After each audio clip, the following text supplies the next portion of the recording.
ನನ್ನ ಈ ಉಪನ್ಯಾಸದ ಮಿಕ್ಕ ಭಾಗದಲ್ಲಿ ಕೆಲವು ನಿರ್ದಿಷ್ಟವಾದ ಪ್ರಕಾರಗಳು ತಗೊಂಡು ಕಾವ್ಯ, ಕತೆ ಕಾದಂಬರಿ, ನಾಟಕ, ವಿಚಾರ ಸಾಹಿತ್ಯ ಇಷ್ಟನ್ನು ತಗೊಂಡು ಇವು ಈ ನವೋದಯ ಕಾಲದಲ್ಲಿ ಪರ್ಟಿಕ್ಯುಲರ್ ಆಗಿ ಎದುರಿಸಿದ ಸಮಸ್ಯೆಗಳು ಯಾವುದು ಮತ್ತು ಅದನ್ನು ಅವರು ಬಿಡಿಸಿಕೊಂಡ ಬಗೆ ಹೇಗೆ ಅನ್ನೋದನ್ನು ಹೇಳೋದಕ್ಕೆ ಈ ಇನ್ನೊಂದಷ್ಟು ಕಾಲ ತಗೊಂಡು ಅದನ್ನು ಹೇಳೋ ಪ್ರಯತ್ನ ಪಡ್ತಿರ್ತೀನಿ. ಯಾಕೆಂದರೆ ಇದುವರೆಗೂ ನಾನು ಹೇಳಿದ್ದು ಒಟ್ಟು ನವೋದಯ ಸಾಹಿತ್ಯವನ್ನು ಕುರಿತಾಗೇನೆ ಹೊರತು ಒಂದೊಂದು ಲಿಟ್ರರಿ ಫಾರ್ಮ್ ತಗೊಂಡು ಒಂದು ಸಾಹಿತ್ಯ ಪ್ರಕಾರ ತಗೊಂಡು ಅದನ್ನು ಹೇಗೆ ಬಳಸಿಕೊಳ್ಳಲಾಯಿತು ಅನ್ನೋದನ್ನು ಹೇಳೋಕ್ಕೆ ಅಷ್ಟು ಪ್ರಯತ್ನ ಪಟ್ಟಿಲ್ಲ. ಹೀಗೆ ಹೇಳಬೇಕಾದ್ರೆ ಕೆಲವು ಹಿಂದೆ ಹೇಳಿದ ಮಾತುಗಳು ಸ್ವಲ್ಪ ಮಟ್ಟಿಗಾದರೂ ಪುನರುಕ್ತಿ ಆಗಬಹುದು. ಮೊದಲನೇದು ಕಾವ್ಯ ತಗೊಳ್ಳೋಣ.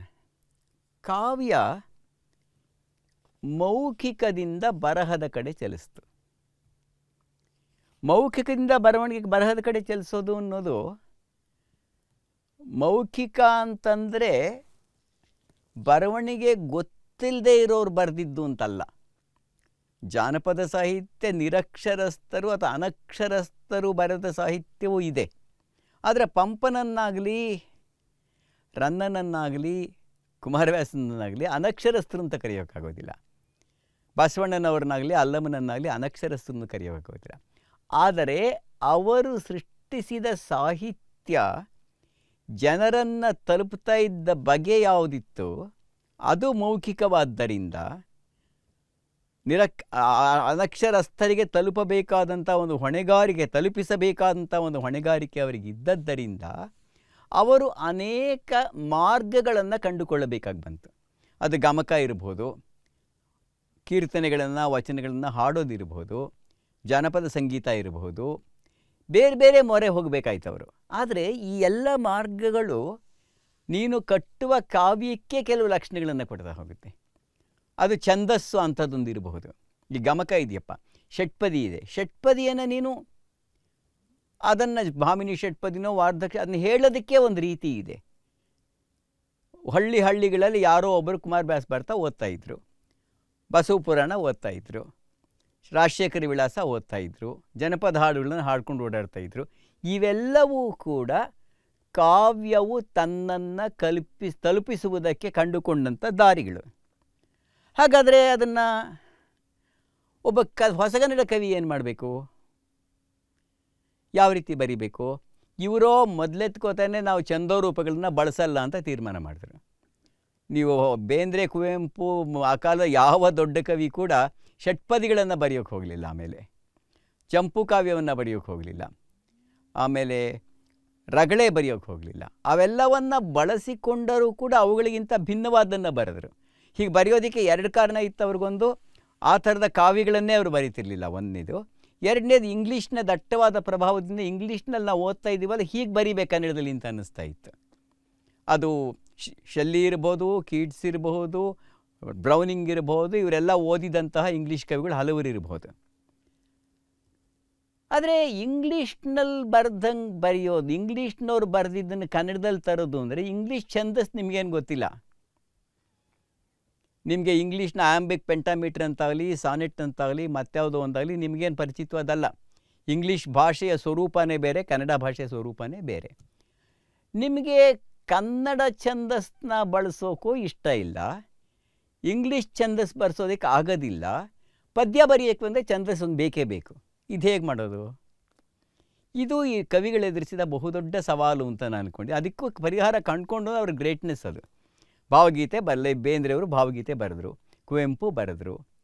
ಅಲ್ಲಿ ಲಯ ಇಲ್ವೋ? 3 ಮಾತ್ರೆದೋ 4 ಮಾತ್ರೆದೋ 5 ಮಾತ್ರೆದೋ ಕನ್ನಡ ಭಾಷೆಗೆ ಸಹಜವಾದ ಲಯವನ್ನು ಅವ್ರು ಬಳಸ್ತಾನೆ ಹೋದರು.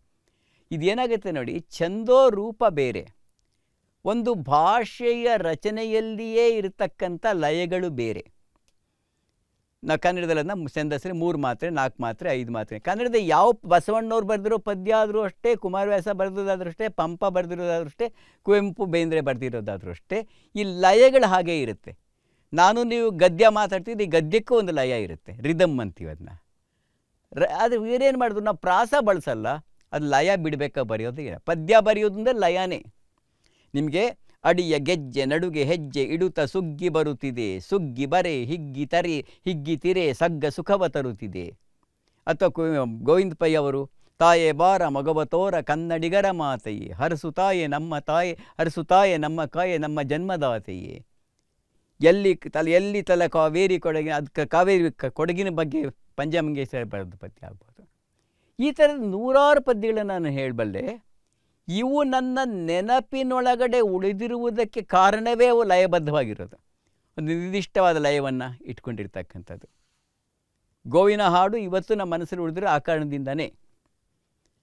ರಾಜರತ್ನಂ ಅವರ ನಾಗರ ಹಾವೆ, ಪಂಜೆ ಅವರ ನಾಗರ ಹಾವೆ ಹಾವಳು ಹೂವೆ ಬಾಗಿಲ ಬೆಳೆದಳು ನಿನ್ನಯ ಠಾವೆ ನನ್ನ ಮನಸ್ಸಲ್ಲಿ ಉಳ್ಕೊಂಡಿರೋದು ಅದೇನೇ. ಅಂದರೆ ಕನ್ನಡ ಲಯವನ್ನು ಕಾಪಾಡಿಕೊಂಡು ಕನ್ನಡದ ಹಳೆಯ ಛಂದೋಬಂಧಗಳ ಜಾಗದಲ್ಲಿ ಹೊಸ ಹೊಸ ರೂಪಗಳನ್ನು ಸೃಷ್ಟಿಸಿ, ಮತ್ತು ಅದರಲ್ಲಿ ಇಂಗ್ಲೀಷ್ ಕಾಲದ ವಿಚಾರಗಳನ್ನು ಹೊಸ ಕಾಲದ ವಿಚಾರಗಳನ್ನು ಹೇಳಿಬಿಟ್ಟು, ಮತ್ತು ದೊಡ್ಡ ಕತೆ ಹೇಳ್ತಕ್ಕಂಥ ಕಾವ್ಯನ ಬಿಟ್ಬಿಟ್ಟು ಚಿಕ್ಕ ಚಿಕ್ಕ ಭಾವಗೀತೆಗಳನ್ನು ಬರೀಬೇಕಾಗಿ ಇಷ್ಟೆಲ್ಲ ಸವಾಲುಗಳನ್ನು ಏಕಕಾಲದಲ್ಲಿ ಎದುರಿಸಬೇಕಾಗಿ ಬಂತು ನಮ್ಮ ನವೋದಯ ಕವಿಗಳು. ಅಲ್ಲಿ ನೋಡಿ, ಒಂದೇನಾಗುತ್ತೆ ನೋಡಿ, ಕತೆ ಹೇಳೋದನ್ನ ಜವಾಬ್ದಾರಿ, ಕಾವ್ಯದಲ್ಲಿ ಹೇಳೋದನ್ನ ಜವಾಬ್ದಾರಿ ಹಲಗನ್ನಡ ಕವಿಗಳಿಗಿತ್ತು. ನೀನು 300 ಪೇಜಿನ ಪದ್ಯ ಬರೆದ್ರೂ ಕೂಡ ಮಹಾಭಾರತದ ಕಥೆ, ಅದರಿಂದ ಕತೆ ಹೇಳ್ಕೊಂಡು ಕೊನೆ ಮುಡ್ಸೋಕೆ ನಿಂಗೆ ಸಾಧ್ಯ ಆಗುತ್ತೆ. ನೀನು ಭಾವಗೀತೆಗಳು ಬರೀತೀನಿ ಅಂತ ಕಥೆನೇ ಇಲ್ವಲ್ಲಪ್ಪ ಅಲ್ಲಿ. ಕಾವ್ಯ ಕತೆ ಹೇಳುವ ಜವಾಬ್ದಾರಿಯನ್ನು ಕಳ್ಕೊಂಡು ಕೂಡಲೇ ಅಲ್ಲಿ ಏನು ಹೇಳಬೇಕು ಅನ್ನೋ ಪ್ರಶ್ನೆ ಬಂತು, ಹೇಗೆ ಹೇಳಬೇಕು ಅನ್ನೋ ಪ್ರಶ್ನೆ ಬಂತು. 1 ಪುಟ ಇರುತ್ತೆ, 2 ಪುಟ ಇರುತ್ತೆ, 3 ಇರುತ್ತೆ, 4 ಇರುತ್ತೆ, ಅಪ್ಪಪ್ಪ ಅಂದರೆ 5 ಇರುತ್ತೆ. ಈ ಕವಿಗಳು ಕಥನ ಕವನಗಳನ್ನು ಬರೆದ್ರು. ಈಗ ಕುವೆಂಪು ಅವರು ಅದ್ಭುತವಾಗಿ ಬೊಮ್ಮನಹಳ್ಳಿ ಕಿಂದ್ರಜಾಗಿ ಬರೆದ ಹಾಗೆ, ತಾನಾಜಿ ಬರೆದ ಹಾಗೆ, ಬೇಂದ್ರೆಯವರು ಕೃಷ್ಣ ಕುಮಾರಿ ಬರೆದ ಹಾಗೆ, ಪೂತಿನ ಮತ್ತು ಕಣಿವೆಯ ಮುದುಕ ಬರೆದ ಹಾಗೆ ಕಥನ ಕವನಗಳು ಇದ್ದವು, ಆದರೆ ಬಹಳ ಕಮ್ಮಿ ಇತ್ತು. ಅವರು ಯಾವುದ್ರ ಬಗ್ಗೆ ಬರಿಬೇಕು ಅನ್ನೋ ಪ್ರಶ್ನೆ ಕೇಳಿಕೊಂಡಾಗ ಹಲವು ಉತ್ತರಗಳನ್ನು ಕಂಡುಕೊಂಡರು. ಇದು ನನಗೆ ಅನಿಸೋದು ಮೌಖಿಕ ಬರವಣಿಗೆಯಿಂದ ಬರವಣಿಗೆ ಕಡೆ ಹೋಗಿದ್ದು, ಕಥನದಿಂದ ಭಾವಗೀತೆಯ ಕಡೆ ಹೋಗಿದ್ದು. ಮಹಾಕಾವ್ಯಗಳನ್ನು ಬಿಟ್ಟರು ಅಂದರೆ ಕುವೆಂಪು ಶ್ರೀರಾಮಾಯಣ ದರ್ಶನಂ ಆಗಲಿ, ಪೂತಿನವರ ಹರಿಚರಿತೆ ಆಗಲಿ ಬಂದವು, ಅವು ಅಪವಾದಗಳೇ ಹೊರತು ನಿಯಮಗಳು ಅಂತ ನಾನು ಕರೆಯೋದಿಲ್ಲ. ಮಹಾಕಾವ್ಯಗಳು ಬಂದವು, ಇಡೀ ಶತಮಾನದ ಅವಧಿಯಲ್ಲಿ 3-4 ಬಂತು. ಕಾವ್ಯ ಎನ್ನುವುದಕ್ಕೆ ಇದ್ದ ನಿಯೋಗವೇ, ಕೆಲಸವೇ, ಫಂಕ್ಷನ್ನೇ ಬದಲಾವಣೆ ಮಾಡಿದ್ರಲ್ಲ, ಅದು ನವೋದಯ ಕವಿಗಳ ಕಾಲದಲ್ಲಿ ಮಾಡಿದ ಬಹಳ ದೊಡ್ಡ ಕೆಲಸ ಅಂತ ನಾನು ಅಂದ್ಕೊಂಡಿದ್ದೀನಿ. ಯಾಕೆಂದರೆ ಅಲ್ಲಿ ಏಕಕಾಲದಲ್ಲಿ 4 ಇರಬೇಕು. 1 ಅನುಭವ ಇರಬೇಕು, 2 ಭಾವನೆ ಇರಬೇಕು, 3ನೇದು ವಿಚಾರ ಇರಬೇಕು. ಇದೆಲ್ಲದಿದ್ದರೆ ಅವೆಲ್ಲ ಕೂಡ ಒಂದು ನಿರ್ದಿಷ್ಟವಾದ ಹೊಸ ಬಗೆಯ ಭಾಷೆಯಲ್ಲಿ ಕಟ್ಟಿಕೊಡ್ಬೇಕು. ಇದು ದೊಡ್ಡ ಕೆಲಸ. ಇದು ಭಾಷೆಯಲ್ಲಿ ಕಟ್ಟುವ, ಭಾವನೆಗಳನ್ನು ಇಟ್ಟುಕೊಳ್ಳುವ, ವಿಚಾರಗಳನ್ನು ಇಟ್ಟುಕೊಳ್ಳುವ, ಅನುಭವಗಳನ್ನು ಹೇಳುವ, ಯಾರ್ದೋ ಅನುಭವ ಅಲ್ಲ ನನ್ನದೇ ಅನುಭವಗಳನ್ನು ಹೇಳುವ. ಅಷ್ಟೇ ಅಲ್ಲ, ನನ್ನ ಅನುಭವ ಕೇವಲ ನನ್ನ ಅನುಭವ ಮಾತ್ರ ಅಲ್ಲ, ನಿನ್ನ ಅನುಭವನೂ ಹೌದು, ಓದ್ತಾ ಇರೋನ ಅನುಭವ ಕೂಡ ಹೌದು ಅಂತ ಅನ್ನಿಸುವ ಹಾಗೆ ಬರೆಯೋದಿದೆಯಲ್ಲ, ಅದು ಬಹಳ ದೊಡ್ಡ ಚಾಲೆಂಜ್ ಅಂತ ಕಾಣುತ್ತೆ. ಆ ಒಂದು ಸವಾಲನ್ನು ಎದುರಿಸಿಬಿಟ್ಟು ಸಾವಿರಾರು ಒಳ್ಳೆಯ ಕವಿತೆಗಳು ಬರೆದ್ರಲ್ಲ ಆ ಕಾಲದಲ್ಲಿ, ಅದು ಬಹಳ ದೊಡ್ಡದದು. ಸಾವಿರಾರು ಕವಿತೆ, ನಿಜ, ಐ ಮೀನ್ ದಟ್. ನೀವು ಕುವೆಂಪು, ಬೇಂದ್ರೆ, ಪೂತಿನ, ನರಸಿಂಹಸ್ವಾಮಿ, ಪಂಜೆಯವರು, ಅನೇಕ ಕವಿಗಳ ಒಟ್ಟು ಕವಿತೆಗಳನ್ನು ನೋಡಿದಾಗ ನಿಮಗೆ 1000-2000 ಪದ್ಯಗಳು ನಮ್ಮ ಮನಸ್ಸಲ್ಲಿ ಉಳಿಯುವಂಥದ್ದನ್ನು ಬರೆದ್ರಲ್ಲ ಅವರು, ಅದು ಬಹಳ ಅದ್ಭುತವಾದ ಒಂದು ಸಾಧನೆಯೇ ಹೌದು. ವಿಚಾರ ಇದೆ, ಇದು ಹೊಸ ವಿಚಾರ. ಕತೆ ಇಲ್ಲ, ಆದರೆ ಏನು ಕಥನ ಇದೆ, ನರೇಷನ್ ಇದೆ, ಸ್ಟೋರಿ ಇಲ್ಲ.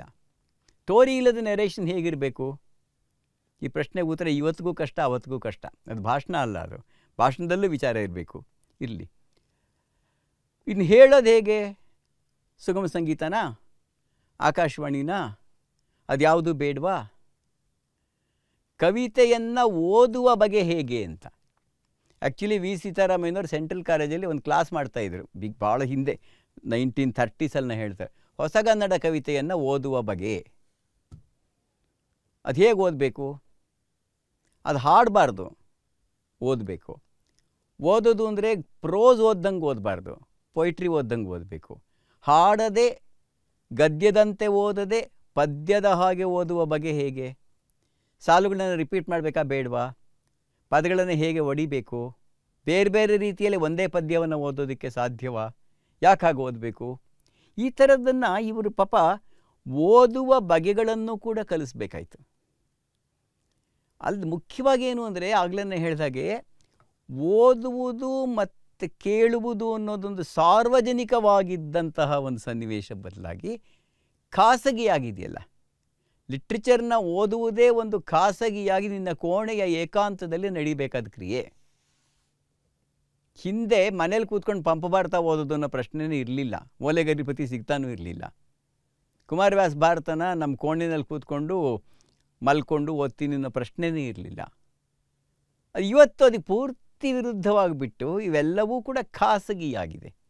ಸಮಥಿಂಗ್ ಪಬ್ಲಿಕ್ ಅಂದಿದ್ದು ಸಮಥಿಂಗ್ ಪ್ರೈವೇಟ್ ಅಂತಾದಾಗ ಆ ಪ್ರೈವೇಟ್ ಆದ ಓದಿನಲ್ಲಿಯೂ ಕೂಡ ಪಬ್ಲಿಕ್ನ ಗುಣಗಳನ್ನು ಉಳಿಸೋದು ಹೇಗೆ? ಇವತ್ತು ನಮಗೆಲ್ಲರಿಗೂ ಈ ಸವಾಲು ಇದ್ದೇ ಇದೆ. ಅಡಿಗರನ್ನ ಓದೋದು ಹೇಗೆ? ಪೂತಿನ ಓದೋದು ಹೇಗೆ? ಕಥೆದಾರಿ ಕಾದಂಬರಿ ಥರ ಓದಬೇಕಾ ಅಥವಾ ಕವಿತೆಯನ್ನು ಓದೋಕ್ಕೆ ಬೇರೆ ದಾರಿಗಳಿದೆಯಾ? ಈ ಓದುವ ದಾರಿಗಳನ್ನು ಕೂಡ ಕಂಡುಕೊಳ್ಳುವ ಜವಾಬ್ದಾರಿಯನ್ನು ಅವರು ವಹಿಸಿದರು ಅಂತ ಕಾಣುತ್ತೆ. ಆಮೇಲೆ ಕೊನೆಯದಾಗಿ ಇನ್ನೊಂದು ವಿಷಯ ಹೇಳಿದೆ ನಾನು. ಅದೇನು ಅಂತಂದರೆ, ಯಾವುದ್ರ ಬಗ್ಗೆ ಬರೀಬೇಕು? ನೀನು ಮಹಾಭಾರತ ಹೇಳಲ್ಲ, ರಾಮಾಯಣ ಹೇಳಲ್ಲ, ಯಾವುದೋ ಹಳೆ ಕಾಲದ ಕತೆ ರಾಜರ ಕತೆ ಹೇಳಲ್ಲ, ಕುಮಾರರಾಮನ್ ಪುರಾಣ ಕತೆ ಬರೆಯಲ್ಲ. ಹಾಗಾದ್ರೆ ಏನು ಹೇಳಬೇಕು? ಹೇಳೋದಕ್ಕೆ ಅವರು ಒಂದು ಬಗೆಯ ವಿಚಿತ್ರವಾದ ಕ್ಲಾಸಿಫಿಕೇಷನ್ ಮಾಡಿಕೊಂಡ್ರು ಅಂತ ಕಾಣುತ್ತೆ. ನಮ್ಮ ಸುತ್ತಲೂ ಪ್ರಕೃತಿ ಇದೆಯಪ್ಪ, ಈ ಪ್ರಕೃತಿಯ ಬಗ್ಗೆನೇ ಪದ್ಯಗಳನ್ನು ಬರೀಬಹುದಾ? ಪ್ರಕೃತಿ ಕವಿತೆ. ಸಮಾಜ ಇದೆ, ಸಾಮಾಜಿಕ ಪ್ರಜ್ಞೆ ಇರತಕ್ಕಂಥ ಕವನಗಳು. ದೇಶಭಕ್ತಿ ಅನ್ನೋ ಕಾನ್ಸೆಪ್ಟ್ನ ಇಟ್ಕೊಂಡು ಬರೆದಂಥ ಪದ್ಯಗಳು. ಗಂಡು ಹೆಣ್ಣಿನ ಪ್ರೇಮವನ್ನು ಇಟ್ಕೊಂಡಿರ್ತಕ್ಕಂಥ ಪದ್ಯಗಳು, ಪ್ರಣಯ ಕವಿತೆಗಳು, ಮನುಷ್ಯ ಸಂಬಂಧಗಳನ್ನು ಕುರಿತ ಕಥೆಗಳು, ದೇವರನ್ನೋ ಧರ್ಮವನ್ನು ಇಟ್ಕೊಂಡಂಥ ಪದ್ಯಗಳು. ಇದು ಏನಾಯಿತು ಅಂದರೆ, ಕಥೆಯ ಜಾಗದಲ್ಲಿ ವಸ್ತು ಬಂತು. ಈ ವಸ್ತೀಮ್ ಅಂತೀವಲ್ಲ, ಈ ವಸ್ತು ಈ ಕವಿತೆಯ ವಸ್ತು, ಕವಿತೆಯ ಕೇಂದ್ರ. ಈ ವಸ್ತುವನ್ನು ಹೇಳೋದಕ್ಕೆ ನಾನು ಭಾಷೆಯನ್ನು ಬಳಸ್ಕೊಂಡು ಪದ್ಯವನ್ನು ಒಂದನ್ನು ಕಟ್ಟಿಕೊಟ್ಟಿದ್ದೀನಿ. ಎಷ್ಟೋ ಸಲ ಅವ್ರ ಕಲೆಕ್ಷನ್ಸೇ ಆಗಿರ್ತಾ ಇತ್ತು. ಉದಾಹರಣೆಗೆ ಕುವೆಂಪುರವರ ಅಗ್ನಿಹಂಸ ಬಹುಮಟ್ಟಿಗೆ ಆಧ್ಯಾತ್ಮಿಕ ಕವನಗಳ ಸಂಕಲನ. ಕೋಗಿಲೆ ಮತ್ತು ಸೋವಿಯತ್ ರಷ್ಯಾ ಬಹುಮಟ್ಟಿಗೆ ಸಾಮಾಜಿಕ ಕವನಗಳ ಸಂಕಲನ. ಕೊಳಲು ನವಿಲು ಬಹುಮಟ್ಟಿಗೆ ಪ್ರಕೃತಿ ಕವನಗಳ ಸಂಕಲನ. ಅಥವಾ ಪಾಂಚಜನ್ಯ ಬಹುಮಟ್ಟಿಗೆ ದೇಶಭಕ್ತಿ ಕವನಗಳ ಸಂಕಲನ. ಆದರೆ ಹೀಗೆ ಇರುತ್ತೆ ನಿಜವಾಗಲೂ ಕೂಡ. ಒಂದು ಒಳ್ಳೆ ಕವಿತೆಯಲ್ಲಿ ಪ್ರಕೃತಿ, ಸಮಾಜ, ಮನುಷ್ಯ ಸಂಬಂಧ, ಮನುಷ್ಯನ ವ್ಯಕ್ತಿತ್ವ ಎಲ್ಲವೂ ಸೇರಿಕೊಳ್ಳಲ್ವಾ? ಸೇರಿಕೊಂಡಾಗ ಏನಾಗುತ್ತೆ ಅಂದರೆ, poetry defies classification. But these writers chose to write on different topics. But ಅವೆಲ್ಲದರ ಒಂದು ಸಂಕೀರ್ಣವಾದ ಒಂದು ಸಂಬಂಧಗಳ ಜಾಲವನ್ನು ಕಲ್ಪಿಸ್ಕೊಳ್ಳೋಕ್ಕೂ ಪ್ರಯತ್ನ ಪಟ್ಟರು. ಕುವೆಂಪುರವರ, ಬೇಂದ್ರೆಯವರ, ಪೂತಿನರವರ ಹಲವು ಕವಿತೆಗಳನ್ನು ಈ ವಸ್ತುವಿನ ಚೌಕಟ್ಟಲ್ಲಿ ಇಟ್ಕೊಳ್ಳೋಕ್ಕಾಗಲ್ಲ. ನೋಡೋಕೆ ವಸ್ತು ಅಂತ ಅನ್ನಿಸ್ತಾ ಇರುತ್ತೆ, ಆದರೆ ಅದು ಆಚೆಗಿನ ಹಲವು ಸತ್ಯಗಳನ್ನು ಅದು ಏಕಕಾಲದಲ್ಲಿ ಹೇಳ್ತಾ ಇರುತ್ತೆ. ಇದು ರೊಮ್ಯಾಂಟಿಕ್ ಕಾವ್ಯದಲ್ಲಿ ವರ್ಡ್ಸ್ವರ್ತೋ, ಶೆಲ್ಲಿನೋ, ಕೀಟ್ಸೋ ಬರೆದಾಗ ಹೇಗಿರ್ತಾ ಇತ್ತೋ, ಅಂದರೆ ಕವಿತೆಯ ಸಂಕೀರ್ಣತೆ ಮತ್ತು ಸಮಗ್ರತೆ, ಒಂದು ವಸ್ತುವನ್ನು ಕುರಿತು ಬರೆಯಬೇಕು ಅನ್ನುವ ಇಕ್ಕಟ್ಟು, ಎರಡನ್ನೂ ಒಟ್ಟಿಗೆ ಮ್ಯಾನೇಜ್ ಮಾಡೋದು ಹೇಗೆ ಅನ್ನೋ ಪ್ರಶ್ನೆಯನ್ನು ಕೇಳಿಕೊಂಡು ಬಹಳ ಯಶಸ್ವಿಯಾಗಿ ಮಾಡಿದ್ರು ಇವರು ಅಂತ ಕಾಣುತ್ತೆ. ಆವಾಗ ಏನಾಗುತ್ತೆ ಅಂದರೆ, ನೀವು ಪಂಪಂದು ಒಂದು ಕಾವ್ಯ ಓದ್ತೀರಾ, ಜಡ್ಜ್ ಮಾಡ್ತೀರಾ ಅಥವಾ ಅರ್ಥ ಮಾಡ್ಕೊಳ್ಳೋಕೆ ಪ್ರಯತ್ನ ಪಡ್ತೀರಾ. ಇವರು ನೂರಾರು ಪದ್ಯಗಳನ್ನು ಒಟ್ಟಿಗೆ ನೋಡೋದು ಅಂದರೆ ಹೆಂಗೆ? ನೋಡಿಬಿಟ್ಟು ಏನು ಹೇಳೋಕ್ಕಾಗುತ್ತೆ? ಇದು ಬಹಳ ಇಂಟ್ರೆಸ್ಟಿಂಗ್ ಆದ ಪ್ರಶ್ನೆ ಇದು. ಒಂದು ಪದ್ಯ ಅನ್ನೋದು ತನ್ನ ಪಾಡಿಗೆ ತನ್ನ ಜೀವ ಇರುತ್ತೆ, ಅದೊಂದು ಅಟಾನಮಿ ಇದೆಯೋ? ಇದೆ. ನೀವು ಬೇಂದ್ರೆ ಅವ್ರು ಯಾವುದೋ ಒಂದು ಪದ್ಯ ಓದ್ಬಿಟ್ಟು, ಇದು ನೀ ಹಿಂಗೆ ನೋಡಬೇಡ ನಾನು ಭೂಮಿ ತಾಯಿಯ ಚೊಚ್ಚಿಲ ಮಗನು, ಅದ್ರ ಪಾಡ್ಗೆ ಅದನ್ನ ಓದ್ಬಿಟ್ಟು ಸಂತೋಷ ಪಡ್ಬೋದು. ಬೇಂದ್ರೆ ಇನ್ನು ಯಾವ ಪದ್ಯನೂ ಓದ್ದೇನೆ ಇರ್ಬೋದು ಜೀವಮಾನ ಇಲ್ಲ ನೀವು. ಅನೇಕ ನಮ್ಮ ಟೆಕ್ಸ್ಟಲ್ಲಿ ಒಂದು ಪದ್ಯ ಇದ್ದಾಗ ಅದೊಂದೇ ಓದಿರ್ತೀವಲ್ಲ ನಾವು, ಹಾಗೆ. ಆಮೇಲೆ ಕುವೆಂಪುನ ಅದಕ್ಕೆ ಮುಂಚೆನೂ ಓದಿರಲ್ಲ, ಆಮೇಲೂ ಓದಿರಲ್ಲ. ಬಟ್ ಆ ಪದ್ಯ ನಿಮ್ಮ ಮನಸ್ಸಲ್ಲಿ ಉಳಿದೇ ಇರುತ್ತೆ. ಆದರೆ ಒಬ್ಬನ ಕವಿಯನ್ನು ನಿಜವಾಗಲೂ ಸಂಪೂರ್ಣವಾಗಿ ಸಮಗ್ರವಾಗಿ ಅರ್ಥ ಮಾಡ್ಕೋಬೇಕು ಅಂದರೆ ಕುವೆಂಪುರ ಸಮಗ್ರ ಕಾವ್ಯವನ್ನು ಓದಬೇಕಲ್ವೇ?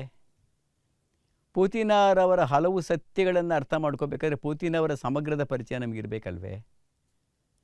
ಇದು ಮಾಡೋದು ಹೇಗೆ ಅಂದರೆ, ಪಂಪನ ಹಾಗೆ ಒಂದು ಕಾವ್ಯವನ್ನು ಓದದೆ, ಕುಮಾರವ್ಯಾಸನ ಹಾಗೆ ಒಂದು ಕುಮಾರವ್ಯಾಸ ಭಾರತ ಓದಿ ಮುಗಿಯದೆ, ಒಬ್ಬ ಕವಿ ಹಲವು ವರ್ಷಗಳ ಕಾಲ ಬರೆಯುತ್ತಾ ಬಂದಿರೋ ಒಟ್ಟು ಬರವಣಿಗೆಯನ್ನು ಆ ಬರವಣಿಗೆಯ ಜೊತೆಯಲ್ಲೇ ಅವನಲ್ಲಾಗಿರ್ತಕ್ಕಂಥ ಬೆಳವಣಿಗೆಯನ್ನು ಗ್ರಹಿಸುವುದು ಹೇಗೆ? ಹಾಗಾಗಿ ಕಾವ್ಯದಲ್ಲಿ ಏನಿದೆ ಅನ್ನೋದು ಎಷ್ಟು ಮುಖ್ಯವೋ ಕಾವ್ಯವನ್ನು ಹೇಗೆ ಓದಬೇಕು ಅನ್ನೋದು ಅಷ್ಟೇ ಮುಖ್ಯವಾಗುತ್ತೆ. ನೀನು ಕಾವ್ಯ ಎನ್ನುವ ಒಂದು ಇನ್ಸ್ಟಿಟ್ಯೂಷನ್ನಿನ ವಿದ್ಯಾರ್ಥಿಯೋ ಒಂದು ಕವಿತೆಯ ಓದುಗನೋ, ನೀನು ಏನಾಗಬೇಕು ಅನ್ನೋದು ನಿನ್ನ ಆಯ್ಕೆ. ನಿಂಗೆ ಕಾವ್ಯ ಅನ್ನೋದು ಇಷ್ಟ ಇರ್ಬೋದು, ಇಷ್ಟ ಇಲ್ಲದೆ ಇರೋ ಕಾವ್ಯ ಇಷ್ಟ ಇಲ್ಲ ಒಂದು ಕೇಳ್ತೀಯ ಬಿಡ್ತೀಯಪ್ಪ. ಒಂದು ಪದ್ಯ ಇತ್ತು ಟೆಕ್ಸ್ಟ್ ಬುಕ್ಕಲ್ಲಿ, ಸಿದ್ಧಲಿಂಗೇಂದ್ರ ಒಂದು ಪದ್ಯ ಇತ್ತು, ಓದಿದೆ. I am not interested in the development of that poet or decades ಅಂತ ಅನ್ಕೋಬೋದು ನೀನು. ಹಾಗಲ್ಲದೆ ನೀನು ಸಂಪೂರ್ಣ ಗಂಭೀರವಾಗಿ ಅವ್ರನ್ನ ಸಮಗ್ರವಾಗಿ ಅವ್ರನ್ನ ಒಬ್ಬ ಕವಿ ಲೇಖಕ ಅಂತ ಅರ್ಥ ಮಾಡ್ಕೋಬೇಕಾದ್ರೆ ಅದೆಲ್ಲವನ್ನು ಒಟ್ಟಿಗೆ ನೋಡ್ತಕ್ಕಂಥ ಅವಶ್ಯಕತೆಯೂ ಅನಿವಾರ್ಯತೆಯೂ ಬೀಳುತ್ತೆ ಅಂತ ಕಾಣುತ್ತೆ. ಇದ್ರ ಜೊತೆಗೆ ನೆಕ್ಸ್ಟ್ ಏನಂದರೆ, ಕನ್ನಡ ಬಳಸ್ತಾ ಇದ್ದೀರಾ ನೀವು, ಇವರೆಲ್ಲರೂ ಕನ್ನಡ ಕವಿಗಳು. ಅದು ಎಲ್ಲರೂ ಒಂದೇ ಥರ ಕವಿಗಳಾಗಲ್ವಲ್ಲ, ಯಾಕೆ? ಕುವೆಂಪು ಪದ್ಯಕ್ಕೂ ಬೇಂದ್ರೆ ಪದ್ಯಕ್ಕೂ ಪೂತಿನ ಪದ್ಯಕ್ಕೂ ನರಸಿಂಹಸ್ವಾಮಿಯವರ ಪದ್ಯಕ್ಕೂ ವಿ ಸೀತಾರಾಮಯ್ಯನವ್ರ ಪದ್ಯಕ್ಕೂ ಇರೋ ವ್ಯತ್ಯಾಸ ಹೇಗೆ ಹುಟ್ಕೊಳ್ಳುತ್ತೆ? ಈಗ ಸ್ವಲ್ಪ ಕನ್ನಡ ಕಾವ್ಯವನ್ನು ಮೊದಲಿಂದ ಓದ್ತಾ ಬಂದಿರೋರಿಗೆ ಒಂದು ಪದ್ಯ ಕೊಟ್ಟರೆ ನಾನು ತಕ್ಷಣ ಇದು ಬೇಂದ್ರೆ ಪದ್ಯ ಅಂತ ಹೇಳ್ತೀನಪ್ಪ, ಇಲ್ಲ ಇದು ಬೇಂದ್ರೆ ಪದ್ಯ ಅಲ್ಲ ಇದು ಕುವೆಂಪು ಪದ್ಯ ಅಂತ ನಂಗೆ ತಕ್ಷಣ ಗೊತ್ತಾಗುತ್ತೆ. ಪೂತಿನ ಇದು ಬೇಂದ್ರೇನೂ ಅಲ್ಲ ಕುವೆಂಪುನೂ ಅಲ್ಲ ಬಿಡ್ರಿ ನರಸಿಂಹಸ್ವಾಮಿ ಪದ್ಯ ಇದು ಅಂತ ನಾನು ತಕ್ಷಣ ಹೇಳ್ತೀವಿ. ಇದು ಹಿಂದೆ ಓದಿದ್ರಿಂದ ಬರ್ತಕ್ಕಂಥ ತಿಳುವಳಿಕೆ ಅಲ್ಲ, ಅದು ಆ ಕವಿಗಳು ರೂಪಿಸ್ಕೊಂಡಿರ್ತಕ್ಕಂಥ ಒಂದು ವಿಶಿಷ್ಟವಾದ ಶೈಲಿಯಿಂದ ಬರ್ತಕ್ಕಂಥ ತಿಳುವಳಿಕೆ. ಈ ಶೈಲಿ ಹೇಗೆ ಬರುತ್ತೆ? ಈ ಕನ್ನಡನ ಕುವೆಂಪು ಕನ್ನಡದಲ್ಲಿ ಪದ್ಯ ಬರೆದಿದ್ದಾರೆ, ನರಸಿಂಹಸ್ವಾಮಿ ಕನ್ನಡದಲ್ಲಿ ಪದ್ಯ ಬರೆದಿದ್ದಾರೆ. ಆದರೆ ನರಸಿಂಹಸ್ವಾಮಿ ಆಗಲಿ ಕುವೆಂಪು ಆಗಲಿ ತಮ್ಮದೇ ಒಂದು ಕನ್ನಡ ಕಟ್ಕೊಂಡಿರ್ತಾರೆ. ಈ ದಯವಿಟ್ಟು ಇದನ್ನ ಗಮನಿಸಿ. ಕನ್ನಡ ಕವಿ ತನ್ನ ಭಾಷೆಯನ್ನು ತಾನೇ ಕಟ್ಕೋತಾನೆ. ಇವರೆಲ್ಲರೂ ಕನ್ನಡದಲ್ಲಿ ಬರೆದಿರ್ತಾರೆ, ಆದರೆ ತಮ್ಮದೇ ಆದ ಒಂದು ಕನ್ನಡವನ್ನು ಕ್ರಿಯೇಟ್ ಮಾಡ್ಕೊಂಡಿರ್ತಾರೆ. ಒಬ್ಬ ನಿಜವಾದ ಕವಿಯ ಮುಖ್ಯವಾದ ಲಕ್ಷಣನೇ ಹೀಗೆ, ಈ ತನ್ನತನವನ್ನು. ಅಡಿಗರ ಮೊದಲನೇ ಪದ್ಯನೇ ಭಿನ್ನಗ ಅನ್ಯರೊರೆದುದನೆ ಬರೆದುದನೆ ಬರೆದು ಒರೆದೊರೆದು ಭಿನ್ನಗವಾಗಿದೆ ಮನವು. ನನ್ನದನ್ನೇ ರೂಪಿಸ್ಕೊಳ್ಳೋ ಹೇಗೆ ಅನ್ನೋ ಒಂದು ಪ್ರಶ್ನೆಯೇ ಅವರು ಕೇಳ್ಕೊಳ್ತಾ ಹೋಗ್ತಾರೆ. ಸೊ ಪ್ರತಿಯೊಬ್ಬ ಕವಿಯೂ ಕೂಡ ಈ ಭಾಷೆಯನ್ನು ಒಂದು ಟೂಲಾಗಿ ಬಳಸಿ ತನ್ನ ಸಮಗ್ರ ವ್ಯಕ್ತಿತ್ವವನ್ನು, ತನ್ನ ಪರ್ಸ್ನಾಲಿಟಿಯನ್ನು ಅದರೊಳಗಡೆ ಕಟ್ಕೊಡೋಕ್ಕೆ ಪ್ರಯತ್ನ ಪಡ್ತಾ ಇರ್ತಾನೆ. ಅದರಿಂದನೇ ಕನ್ನಡದಲ್ಲಾಗಲಿ ಯಾವುದೇ ಭಾಷೆಯಲ್ಲಾಗಲಿ ಯಾವುದೇ ಕಾಲದಲ್ಲಾಗಲಿ ದೊಡ್ಡ ದೊಡ್ಡ ಕವಿಗಳು ಅಂದರೆ ಅವರೆಲ್ಲ ಬೇರೆ ಬೇರೆಯೇ ಇರುತ್ತೆ ಹೊರತು ಎಲ್ಲನೂ ಕನ್ನಡದಲ್ಲಿ ಬರೆದಿ ಎಲ್ಲ ಕನ್ನಡ ಕವಿಗಳನ್ನು ಜನರಲೈಸ್ ಮಾಡೋದು ಭಾಳ ದೊಡ್ಡ ತಪ್ಪು ಅಂತ ಕಾಣುತ್ತೆ. ಹೀಗೆ ಮಾಡಬೇಕಾದ್ರೆ, ನಿನ್ನ ಶೈಲಿಯನ್ನು ರೂಪಿಸ್ಕೊಳ್ಬೇಕಾದ್ರೆ ನೀನು ಏನು ಹೇಳ್ತೀಯ ಅನ್ನೋದು ಕೂಡ ನೀನು ಹೇಗೆ ಹೇಳ್ತೀಯ ಅನ್ನೋದ್ರಿಂದನೇ ಡಿಸೈಡ್ ಆಗ್ತಾ ಇರುತ್ತೆ. ದಯವಿಟ್ಟು ಇದ್ರ ಬಗ್ಗೆ ಇನ್ನೊಮ್ಮೆ ಯೋಚನೆ ಮಾಡಿ. ನೀನು ಏನು ಹೇಳುತ್ತೀಯಾ ಎನ್ನುವುದನ್ನು ತೀರ್ಮಾನಿಸುವುದು ನೀನು ಹೇಗೆ ಹೇಳುತ್ತಿದೀಯಾ ಅನ್ನುವ ಸಂಗತಿನೇ. ಬೇಂದ್ರೆ ಹೇಳೋ ಬಗೆಯೇ ಬೇರೆ, ಕುವೆಂಪು ಹೇಳೋ ಬಗೆಯೇ ಬೇರೆ, ನರಸಿಂಹಸ್ವಾಮಿಯವರ ಪದ್ಯ ಬೇರೆ ಥರನೇ ಇರುತ್ತೆ. ಇದು ಆ ಒಂದು ಇಂಡಿವಿಜುವಲ್ ಆ್ಯಂಡ್ ಪಬ್ಲಿಕ್ ಎರಡನ್ನ ಒಟ್ಟಿಗೆ ಸೇರಿಸುವ ರೀತಿ ಅದು. ನಾನೊಬ್ಬ ಓದುಗನಾಗ ನನಗೇನು ಅನಿಸುತ್ತೆ, ನರಸಿಂಹಸ್ವಾಮಿಯವ್ರ ಪದ್ಯನೂ ನಂದು ಅನಿಸುತ್ತೆ, ಬೇಂದ್ರೆದು ನಂದು ಅನಿಸುತ್ತೆ. ನಾ ಯಾವುದೋ ಒಬ್ಬ ಕವಿಯನ್ನು ಹುಚ್ಚಿನ ಹಾಗೆ ಅವ್ರನ್ನೇ ಪ್ರೀತಿಸ್ತೀನಿ, ನಂಗೆ ಬೇರೆ ಯಾರು ಬೇಡವೇ ಬೇಡ ಅನ್ನೋ ಒಂದು ರೀತಿಯ ಒಂದು ಮೊಂಡುತನ ಬೆಳೆಸ್ಕೊಳ್ತಾ ಇದ್ದರೆ, ಎಲ್ಲ ಕವಿಗಳ ಗುಣವನ್ನು ನಾನು ಗ್ರಹಿಸುವ, ಅವರ ವಿಶಿಷ್ಟತೆಯನ್ನು ಅರ್ಥ ಮಾಡಿಕೊಳ್ಳುತ್ತಲೇ ಅವರು ಕನ್ನಡಕ್ಕೆ ಏನು ಕೊಟ್ಟಿದ್ದಾರೆ ಅಂತ ಹೇಳ್ತಕ್ಕಂಥ ನೋಡ್ತಕ್ಕಂಥ ಒಂದು ಅಭ್ಯಾಸನ ಕೂಡ ನನಗೆ ಬರುತ್ತೆ ಅಂತ ಕಾಣುತ್ತೆ. ಅಂದರೆ ನೋಡಿ, ಕಾವ್ಯ ಅನ್ನೋದು ನಿಂತಿರೋದು ಕೊನೆಗೆ ಅದು ಹೇಗೆ ಬರೆದಿದ್ದಾರೆ ಅನ್ನೋದು ಮಾತ್ರ ಅಲ್ಲ, ನೀವು ಹೇಗೆ ಓದ್ಕೋತೀರಾ ಅನ್ನೋದ್ರ ಮೇಲೆ ಡಿಪೆಂಡ್ ಆಗಿರುತ್ತೆ. ಯಾವ ಕಾಲದಲ್ಲಿ ಯಾರು ಯಾಕೆ ಅದನ್ನು ಹೇಗೆ ಓದ್ಕೋತಾ ಇದ್ದಾರೆ ಅಂತ ಅನ್ನೋದು. ಒಬ್ಬೊಬ್ಬ ಓದುಗನಿಗೂ ಕಾವ್ಯವನ್ನು ಓದುವ ತನ್ನದೇ ಆದ ಬಗೆ ಇರುತ್ತೆ. ಇದು ನವೋದಯ ಕವಿಗಳಿಗೆ ಬಹಳ ಚೆನ್ನಾಗಿ ಗೊತ್ತಿತ್ತು ಅಂತ ಕಾಣುತ್ತೆ. ಬೇಂದ್ರೆಯವರ ಒಂದೊಂದು ಕವಿತೆಯೂ ಒಂದೊಂದು ಕಾವ್ಯಬಂಧವಾಗಿರುತ್ತೆ, ಒಂದು ರೂಪವಾಗಿರುತ್ತೆ, ಒಂದು ಛಂದೋಬಂಧವಾಗಿರುತ್ತೆ. ನರಸಿಂಹಸ್ವಾಮಿ ಮಾತು ಹಾಗೇನೆ, ಬೇರೆ ಕವಿ ಕುವೆಂಪು ಮಾತು ಕೂಡ ಖಂಡಿತವಾಗಿ ಹಾಗೇನೆ.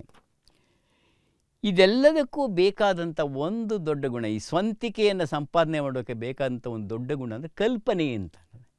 ಈ ಕಲ್ಪನೆ ಅನ್ನೋ ಪದ ಇದೆಯಲ್ಲ, ಅದು ರಿಯಲ್ ಅಲ್ಲದೆ ಇರೋದು ಇಮ್ಯಾಜಿನರಿ. ಬಟ್ ಇಮ್ಯಾಜಿನೇಷನ್ ಅದು ಯಾಕೆ ಬೇಕು? ಕಂಡದ್ದನ್ನು ಹೇಳುವುದು, ಕೇಳಿದ್ದನ್ನು ಹೇಳುವುದು, ಇಂದ್ರಿಯಗಳ ಮೂಲಕ ಕಂಡಿದ್ದನ್ನು ಅನುಭವಿಸಿದ್ದನ್ನು ಹೇಳುವುದು ಬರವಣಿಗೆಯ ಒಂದು ಬಗೆ. ಆದರೆ ಇವೆಲ್ಲವನ್ನು ಕೂಡ ಇಲ್ಲದ್ದನ್ನು ಕೇಳದ್ದನ್ನು ಕಂಡುಕೊಳ್ಳೋದು ಹೇಗೆ? ಕೇಳದ ನಾದವ ಕಾಣದ ನೋಟವ ಕೇಳುವ ಕಾಣುವ ಪರ್ಯಾಯಿತೆ ಅಂತ ಪುತಿನ ಅವರ ಒಂದು ಗೀತನಾಟಕದಲ್ಲಿ ಬರುತ್ತೆ. ಒಬ್ಬ ಕವಿಯಾದವನು ಕೇಳುವ ನೋಟ, ಕೇಳುವ ನಾದ ಮತ್ತು ಕಾಣುವ ನಾಟಕ್ಕೆ ಸೀಮಿತವಾಗಿರೋದಿಲ್ಲ. ಅವನ ಕಲ್ಪನೆ ಹೇಗೆ ಕೆಲಸ ಮಾಡುತ್ತೆ ಅಂದರೆ, ಕೇಳದ ನೋಟವ ನಾದವ ಕಾಣದ ನೋಟವ ಕೇಳುವ ಕಾಣುವ ಪರ್ಯಾಯಿತೆ. ಇಂದು ಏನೋ ಆಗಿಹುದೇ ಗೆಳತಿ. ಅದು ಬರೀ ಪದ್ಯ ಪೂರ್ತಿ ಹೇಳೋಕ್ಕೆ ಇಷ್ಟಪಡಲ್ಲ. ಒಬ್ಬ ಕವಿಯ ಕಲ್ಪನೆ 2-3 ಇರುತ್ತೆ. ನಾದ ಕಲ್ಪನೆ ಅಂತ ನಾನು ಹೇಳ್ತೀನಿ, ರೂಪಕ ಕಲ್ಪನೆ ಅಂತ ಹೇಳ್ತೀನಿ, ಲಯ ಕಲ್ಪನೆ ಅಂತ ಹೇಳ್ತೀನಿ. ಒಂದೊಂದು ಪದ್ಯವೂ ಕೂಡ ಅದನ್ನು ಕನ್ನಡ ಪದಗಳ ಕನ್ನಡ ರೂಪಗಳ ಜೋಡಣೆಯಲ್ಲೇ ಒಂದು ಹೊಸದು ಕ್ರಿಯೇಟ್ ಆಗಿದೆ. ಅದಕ್ಕೆ ಛಂದಸ್ಸು ಅದರ ಭಾಗ ಅಷ್ಟೇ. ಯಾವ ಮೋಹನ ಮುರಳಿ ಕರೆಯಿತು ದೂರ ತೀರಕ್ಕೆ ನಿನ್ನನು ಅಂತ ಅಡಿಗರು ಬರೆದಾಗ ಆ ರೀತಿ ಪದ್ಯ ಕನ್ನಡನ ಯಾರೂ ಅಲ್ಲಿ ತನಕ ಬಳಸಿರಲಿಲ್ಲ. ಅದನ್ನು ಅಡಿಗರು ಕಲ್ಪಿಸ್ಕೊಂಡು ಬರೆದಿದ್ದಾರೆ. ಬೇಂದ್ರೆ ಅವ್ರದ್ದು ಪದ್ಯ ಒಂದು ಹಾಗೆ ಇರುತ್ತೆ. ಕುವೆಂಪು ಅವರ ಇನ್ನೊಂದು ಪದ್ಯ ಬರೆದಾಗ ನೋಡಿದಾಗ, ಕಲ್ಕಿ ಬರೆದಾಗ, ಅಯ್ಯೋ ಕಲ್ಕಿ ಅಂತ ಪದ್ಯ ಮುಂಚೆ ಇರಲೇ ಇಲ್ವಲ್ಲಪ್ಪ, ಬಾ ಪಾಲ್ಗುಣ ರವಿ ದರ್ಶನಕ್ಕೆ ಅಂತ ಒಂದು ಪದ್ಯ ಬರೆದಾಗ, ಹೌದಲ್ಲ, ಕವಿ ಏನು ಮಾಡ್ತಿರ್ತಾನೆ, ತನ್ನ ಅನುಭವ ನಿನ್ನ ಅನುಭವವೂ ಆಗಲಿ ಅಂತ ಬಯಸ್ತಾ ಇರ್ತಾನೆ. ಎಷ್ಟೊಂದು ಒಂದು ಸಾಮಾನ್ಯ ನಾವು ಅಂದ್ಕೊಂಡು ಹೇಳ್ತಾರೆ, ಓಡು ಹೊರಗೆ ನೋಡು ಹೊರಗೆ ಮೂಡುತಿಹನು ದಿನಮಣಿ ಅಂತ ಕುವೆಂಪು ಪದ್ಯ ಬರೀತಾರೆ. ಸೂರ್ಯ ಹುಟ್ಟುತ್ತಾ ಇದ್ದಾನೆ, ಓಡು ಹೊರಗೆ ನೋಡು ಹೊರಗೆ ಮೂಡುತಿಹನು ದಿನಮಣಿ. ಹೀಗಾಗಿ poet invites you to think that you already know and you already seen. ಯಾಕೆಂದರೆ ನೀನು ನೋಡಿರೋದಿಲ್ಲ.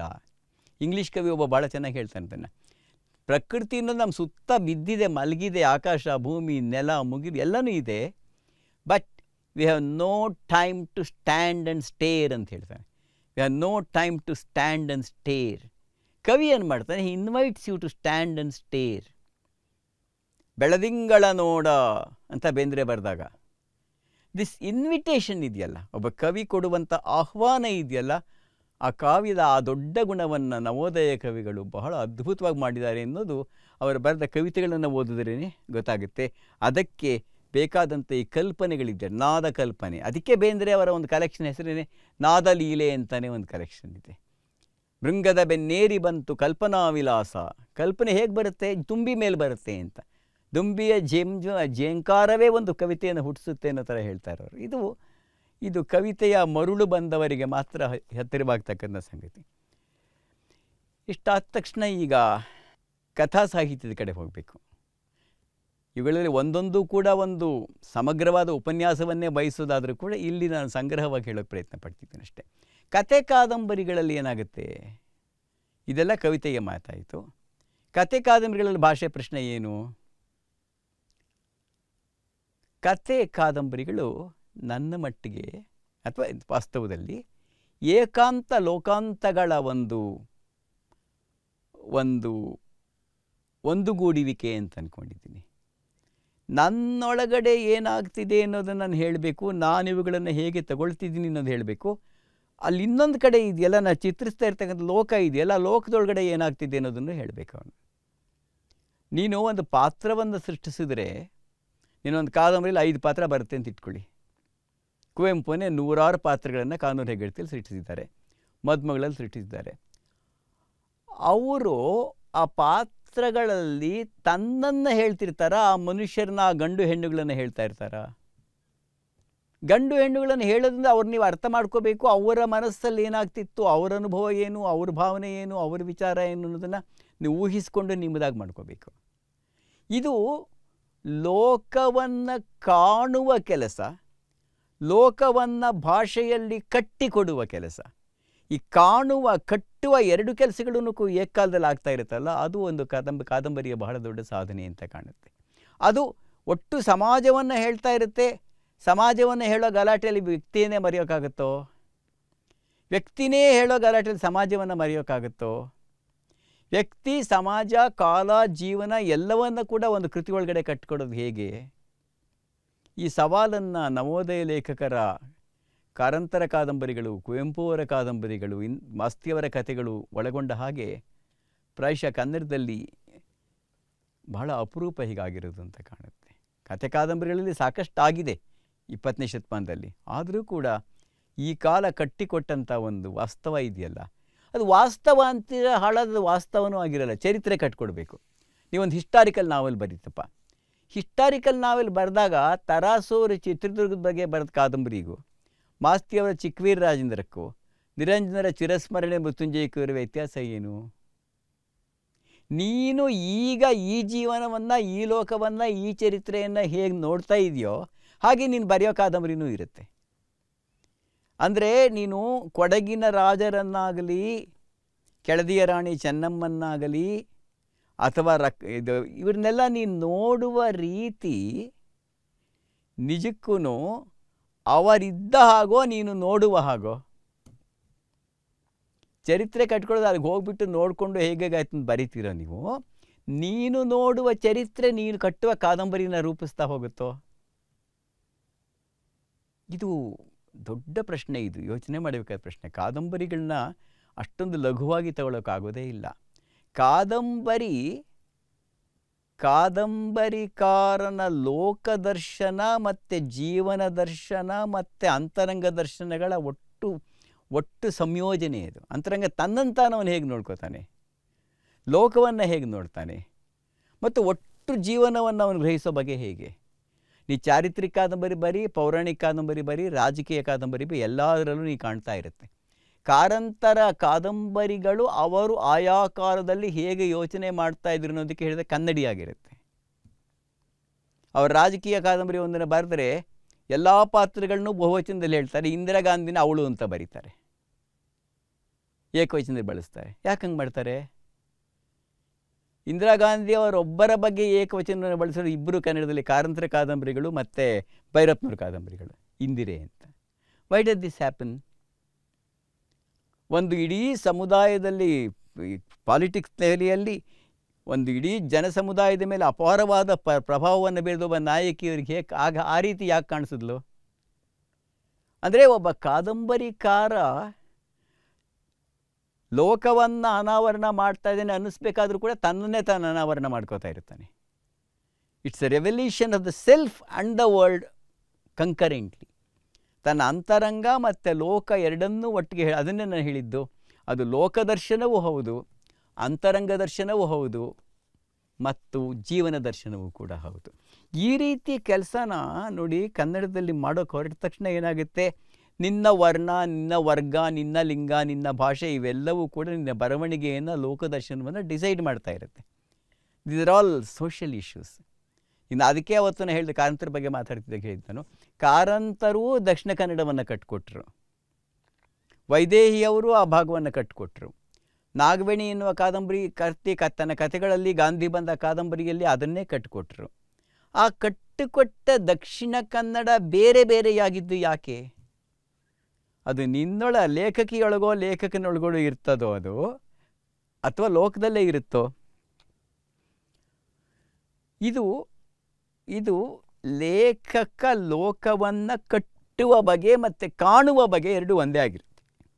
ಈ ಕಾಣುವ ಬಗೆಗೆ ಅನುಗುಣವಾಗಿ ನಿನ್ನ ಭಾಷೆಯನ್ನು ಕಟ್ತಾ ಇರ್ತೀಯ. ಅದನ್ನ ನಾನು ಇಲ್ಲಿ ಹೆಚ್ಚಿಗೆ ಹೇಳೋಕ್ಕಾಗೋದಿಲ್ಲ.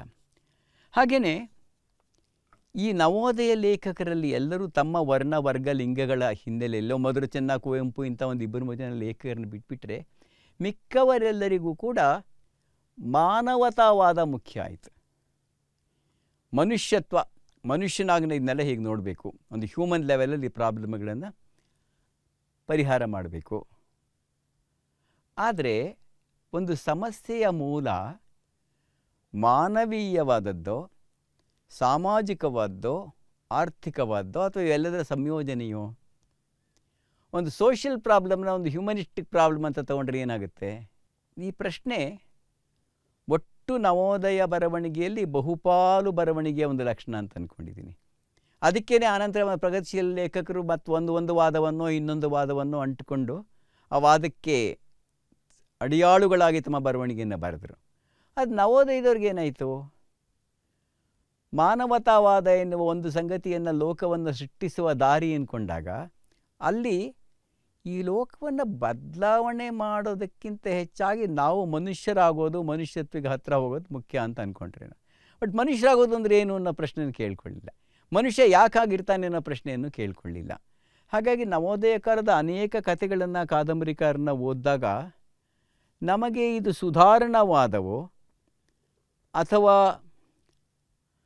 ಮಾನವತಾವಾದವೋ, ಈ ಲೋಕ ದರ್ಶನಕ್ಕೆ ಅಂಟಿಕೊಂಡಿರುವ ವೈಯಕ್ತಿಕ ಹಿನ್ನೆಲೆಯ ಬಣ್ಣಗಳು ಯಾವ ಥರದ್ದು ಅನ್ನೋ ಪ್ರಶ್ನೆಯನ್ನು ಕೇಳ್ಕೊಳ್ಬೇಕಾಗೇ ಬರುತ್ತೆ. ಬಸವರಾಜ ಕಟ್ಟಿಮನಿಯವರು ಬರೆದಿರೋದ್ರಲ್ಲಿ, ಶ್ರೀರಂಗರ ಬರವಣಿಗೆಯಲ್ಲಿ, ಎಲ್ಲರ ಬರವಣಿಗೆಯಲ್ಲೂ ಕೂಡ ಆ ಥರದ್ದು. ನಿನ್ನ ಬರವಣಿಗೆಗೆ ನೀನು ತಿಂದ ಅನ್ನ ನಿನ್ನ ಅಕ್ಷರವಾಗುತ್ತಾ? ಈ ಅನ್ನ ಅಕ್ಷರಗಳ ನಡುವಿನ ಸಂಬಂಧ ಯಾವ ಥರದ್ದು? ನಿನ್ನ ಸ್ವಂತ ಅನುಭವ ಒಂದಿರುತ್ತೆ, ಸ್ವಂತ ಅನುಭವ ಇರೋದೇ ನಿನ್ನ ಸಮುದಾಯದ ಅನುಭವ ಒಂದಿರುತ್ತೆ. ಎರಡನ್ನೂ ನೀನು ಒಟ್ಟಿಗೆ ಹೇಳ್ಕೊಂಡು ಮೀರೋ ಪ್ರಯತ್ನ ಮಾಡ್ತೇವೆ. ಒಬ್ಬ ಲೇಖಕ ನಿಜವಾಗ್ಲೂ ಇದನ್ನು ನಾವು ಅರ್ಥ ಮಾಡ್ಕೋಬೇಕು. ಒಬ್ಬ ಲೇಖಕ ಯಾವಾಗಲೂ ಕೂಡ ತಾನು ಏನಾಗಿದ್ದಾನೆ ಅದನ್ನು ಮೀರೋ ಪ್ರಯತ್ನವೂ ಮಾಡ್ತಾ ಇರ್ತಾನೆ. ಆದರೆ ಎಷ್ಟೇ ಮೀರ್ತೀನಿ ಅಂತ ಪ್ರಯತ್ನ ಪಟ್ಟರೂ ಕೂಡ ಅವನ ಬೇರುಗಳು ನೆಲದಲ್ಲಿ ಅಂಟ್ಕೊಂಡೇ ಇರುತ್ತೆ. ಅದ್ರ ಜೊತೆಲೂ ಇದು ಒಂದು ರೀತಿಯ ಕಾನ್ಸ್ಟೆಂಟ್ ಸ್ಟ್ರಗಲ್ ಅಂತ ಹೇಳ್ಬೋದು, ನಿರಂತರವಾದ ಹೋರಾಟ. ತನ್ನನ್ನು ಮೀರುವ ತನ್ನನ್ನು ಹೇಳುವ ಈ ಹೋರಾಟದಲ್ಲಿ ಎಲ್ಲ ಲೇಖಕರು ಇರ್ತಾರೆ ಅಂತ ಕಾಣುತ್ತೆ. ಅದಿರಲಿ. ಹಾಗೆಯೇ ಬರವಣಿಗೆಯ ಶೈಲಿ ಇದೆಯಲ್ಲ, ಅದು ಭಾವುಕವಾದರೆ ಏನಾಗುತ್ತೆ? ನೀವು ಕಾರಂತರ ಕಾದಂಬರಿನ, ಅನಾಕರು ಕಾದಂಬರಿನ, ತ್ರಿವೇಣಿಯವರ ಕಾದಂಬರಿನ, ಅನೇಕ ಲೇಖಕಿಯರ ಕಾದಂಬರಿನ ಒಟ್ಟಿಗೆ ಓದ ನಿಮ್ಗನ್ಸುತ್ತೆ. ಇಲ್ಲಿ ಕನ್ನಡವನ್ನು ಬಳಸಿರುವ ರೀತಿಯೇ ಅವ್ರು ಏನು ಹೇಳ್ತಾರೆ ಅನ್ನೋದನ್ನು ಡಿಸೈಡ್ ಮಾಡ್ತಾ ಹೋಗಿರುತ್ತೆ. ನಿನ್ನ ಶೈಲಿ ತುಂಬ ಸೆಂಟಿಮೆಂಟಲ್ ಆ್ಯಂಡ್ ಮೆಲೋಡ್ರಾಮ್ಯಾಟಿಕ್ ಆಗಿರ್ಬೋದು. ಅದನ್ನು ಓದ ನಿಮ್ಗೇನು ಒಂದ್ಸಲ ನಗು ಬರ್ತಾ ಇರುತ್ತೆ. ನಾಟಕಗಳ ಬಗ್ಗೆ ಬಂದಾಗ ಒಂದು ಸ್ವಲ್ಪ ಹೇಳ್ತೀನಿ ನಾನು. ನಿನ್ನ ಶೈಲಿಯನ್ನು ಕಂಟ್ರೋಲ್ ಮಾಡಿ ಬರೆಯುವ ಸಂಯಮದ ಶೈಲಿ ಒಂದಿದೆಯಲ್ಲ. ನೀವು ಅನಾಕರು ಕಾದಂಬರಿಗಳನ್ನು ಓದಿದಾಗ, ತರಾಸು ಅವರ ಚಾರಿತ್ರಿಕ ಕಾದಂಬರಿಗಳ ಅಬ್ಬರವನ್ನು ಓದಿದಾಗ, ಕಾರಂತರ ಕಾದಂಬರಿಗಳನ್ನು ಓದಿದಾಗ ವ್ಯತ್ಯಾಸ ನಮ್ಮ ಕಣ್ಣಿಗೆ ಕಟ್ಟುತ್ತೆ. ಜನಪ್ರಿಯ ಕಾದಂಬರಿಕಾರ್ತಿಯರ ಬರವಣಿಗೆಯನ್ನು ತ್ರಿವೇಣಿಯವರ ಬರವಣಿಗೆ ಜೊತೆಯಲ್ಲೋ ಅಥವಾ ಎಂ.ಕೆ. ಇಂದಿರಾ ಅವ್ರ ಬರವಣಿಗೆ ಜೊತೆಯಲ್ಲಿ ಇಟ್ಟು ನೋಡಿದಾಗ, ಅದನ್ನು ಮತ್ತೆ ಮುಂದಕ್ಕೆ ಹೋಗಿ ವೈದೇಹಿಯವರ ಕಥೆಗಳ ಜೊತೆಯಲ್ಲೋ, ಬಿ.ಟಿ. ಜಾಹ್ನವಿಯವರ ಕಥೆಗಳ ಜೊತೆಯಲ್ಲೋ ಇಟ್ಟು ನೋಡಿದಾಗ ಆ ವ್ಯತ್ಯಾಸಗಳಿದೆಯಲ್ಲ, ಶೈಲಿ ವ್ಯತ್ಯಾಸಗಳು ಓದುವವರ ಅನುಭವವನ್ನೇ ಹೇಗೆ ಬದಲಾವಣೆ ಮಾಡ್ತಾ ಹೋಗುತ್ತೆ. ನನ್ನ ಗೆಳೆಯರು ದೇವನೂರವರ ಕುಸುಮಬಾಲಿಯಲ್ಲಿ ಒಂದೇ ಒಂದು ಅಡ್ಜೆಕ್ಟಿವ್ ಇಲ್ಲ ಅಂತ ಹೇಳ್ತಾ ಇದ್ರು ಅವರು. ಅಡ್ಜೆಕ್ಟಿವ್ ಇಲ್ಲ ಅನ್ನೋದು ಅವನು ಲೋಕವನ್ನು ತೋರಿಸ್ತಾನೆ ಹೊರತು ಲೋಕದ ಬಗ್ಗೆ ಜಡ್ಜ್ಮೆಂಟ್ ಕೊಡಲ್ಲ. ಜಡ್ಜ್ಮೆಂಟ್ ನೀನು ಕೊಟ್ಕೋಬೇಕು ಅನ್ನೋ ಥರದ್ದು. ಬಟ್ ನಾವೆಲ್ಲ ಅವನು ದೇಶಭಕ್ತ, ಇವನು ದೇಶದ್ರೋಹಿ ಅಂತ ಕೆಟಗರಿ ಕ್ರಿಯೇಟ್ ಮಾಡಿಬಿಟ್ಟು ಆಮೇಲೆ ಕಾದಂಬರಿ ಬರೆಯೋಕೆ ಹೋಗ್ತಾ ಇರ್ತೀವಿ. ನಾವೆಲ್ಲ ನಾನು ಬರಿತಿದ್ದೀನಿ ಅಂತೆಲ್ಲ ನಾನು ಹೇಳ್ತಿರೋದು. ಅನೇಕ ಬರವಣಿಗೆಗಾರರು ಹೀಗೆ ಬರಿತಿರ್ತಾರೆ ಅಂತ ಅನ್ನೋದು. ಅಂದರೆ ನೀನು ಪೂರ್ವ ತೀರ್ಮಾನಕ್ಕೆ ಬಂದು ಆ ಪಾತ್ರಗಳನ್ನು ಚಿತ್ರಿಸ್ತಾ ಇದೆಯೋ, ಆ ಪಾತ್ರಗಳು ಹೇಗಿದ್ದಾರೆ, ಏನಿದ್ದಾರೆ ಅಂತ ಕಂಡುಕೊಳ್ಳೋಕೆ ಪ್ರಯತ್ನ ಪಡ್ತಾ ಇರ್ತೀಯೋ. Is it a search or is it a narration? ಈ ಪ್ರಶ್ನೆಗಳನ್ನು ಕಥೆಗಾರರು, ಕಾದಂಬರಿಕರಿಗೆ ಮಾದರಿ ಎಲ್ಲರೂ ತುಂಬ ಸಕ್ಸಸ್ಫುಲ್ ಆಗ್ತಾರೆ ಅಂತಲ್ಲ. ಹಳ್ಳಿ ಬಗ್ಗೆ ಬರೆಯೋದು ಯಾರು ಬರಿಬೇಕು? ಹಳ್ಳಿಯವನು ಬರಿಬೇಕಾ, ಹೊರಗಡೆಯವನು ಬರಿಬೇಕಾ? ಒಬ್ಬ ಬ್ರಾಹ್ಮಣನಿಗೆ ಹಳ್ಳಿ ಹೇಗೆ ಕಾಣುತ್ತೆ, ದಲಿತನಿಗೆ ಹಳ್ಳಿ ಹೇಗೆ ಕಾಣುತ್ತೆ, ಒಬ್ಬ ಹೆಣ್ಮಗಳಿಗೆ ಹಳ್ಳಿ ಹೇಗೆ ಕಾಣುತ್ತೆ? ಇಂಥ ಪ್ರಶ್ನೆಗಳನ್ನು ಕಥೆಗಾರರು,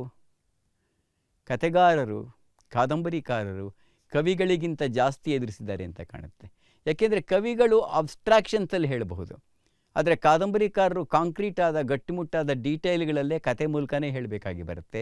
ಅದರಿಂದನೇ ಮಹಾಕಾವ್ಯಗಳ ಜಾಗವನ್ನು ತುಂಬ ಭಿನ್ನವಾದರೂ ಕೂಡ ಮಹಾಕಾದಂಬರಿಗಳು ತೆಗೆದುಕೊಂಡು, ಆ ಕಾದಂಬರಿ ಬರೆಯೋದ್ರೆ ಕತೆ ಹೇಳೋದಲ್ಲ, ಗದ್ಯ, not telling A story. 3 generation ಕತೆ ಹೇಳು, 30 ಜನರೇಷನ್ ಕತೆ ಹೇಳೋದು ಬರೀ ಕತೆನೇ.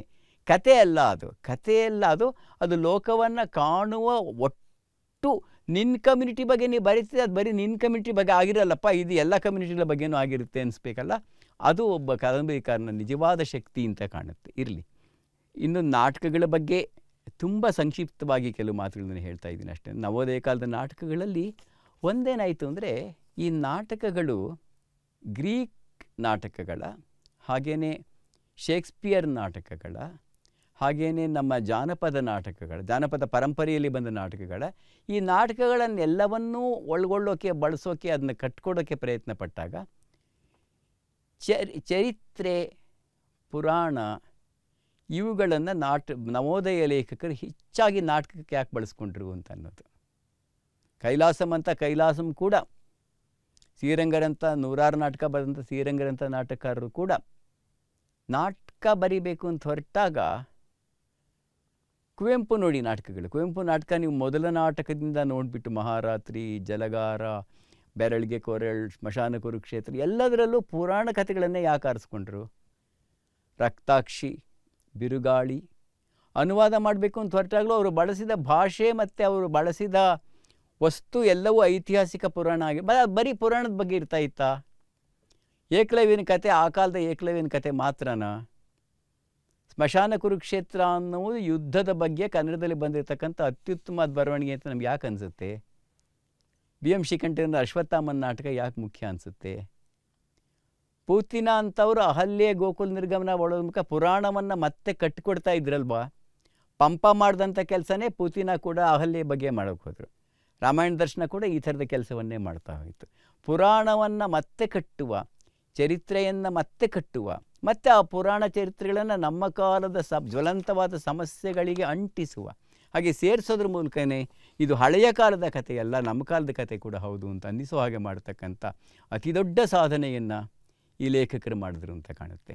ಹಾಗೆಯೇ ಶ್ರೀರಂಗ, ಸಂಸ, ಕೈಲಾಸಂ, GB ಜೋಶಿ ಇವರೆಲ್ಲರೂ ಬರೆದ ನಾಟಕಗಳಿಗೆ, ಇದು ನಾಟಕಗಳ ಬಗ್ಗೆ ಹೆಚ್ಚಿಗೆ ಮಾತಾಡೋಕ್ಕೆ ಇದು ಸ್ಥಳ ಅಲ್ಲ, ಇದು ಈ ಸರಿಯಾದ ಅವಕಾಶ ಅಲ್ಲ. ಬಟ್ ನಾನು ಒಂದು ಮಾತನ್ನ ಹೇಳೋಕ್ಕೆ ಇಷ್ಟಪಡ್ತೀನಿ.